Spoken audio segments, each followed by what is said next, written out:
The Imitation of Christ, Book 3, Chapter 46, on putting our entire trust in God. The voice of Christ.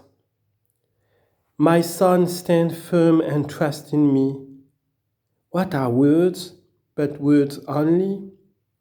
They fly to and fro, but hurt not so much as a stone. If you are guilty, consider how you should willingly amend. If you have nothing on your conscience, resolve to endure this willingly for God's sake. It is a small thing to endure hard words from time to time if you are not yet able to bear hard blows. The reason why you take such trifles to heart is that you are still worldly and pay greater regard to men's opinions than you ought. Because you fear their contempt, you do not like to be corrected for your faults, and you take refuge in excuses. If you examine yourself more carefully, you will find your heart still full of worldly desires and a foolish anxiety to please men. For when you shrink from the humiliation and reproof that your faults deserve, it is clear that you are not truly humble, neither are you dead to the world, nor the world crucified to you. Galatians 6:14.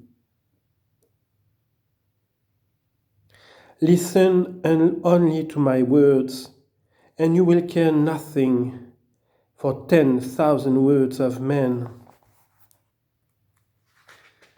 Even if you were charged with every crime that could be maliciously invented, how could it harm you if you let it pass and paid absolutely no mention to it? Could such a torrent of words harm a single hair of your head? Luke chapter 21 verse 18, Acts chapter 27 verse 34. But the man who keeps no guard over his heart and does not regard God is easily unsettled by a word of reproof. Whereas he who trusts in me and does not cling to his own judgment will fear no man. For I am the judge and discerner of secrets. I understand the motives of every action. I know both him who inflicts the wrong and him who suffers it. It is by my will and permission that events happen, in order that the thoughts of many hearts may be revealed. Luke chapter 2 verse 35. I will judge the guilty and the innocent, but firstly, I wish to test them in secret judgment. The witness of men is often false, but my judgment is true. It shall stand and shall not be set aside. It is hidden from many and revealed in its fullness only to few. Nevertheless, even though it may appear unjust to the foolish, it does not and can't err. Therefore, always come to me for justice and put no trust in personal opinions. The just man will not be anxious, whatever God allows to happen to him. Proverbs chapter 12, verse 21.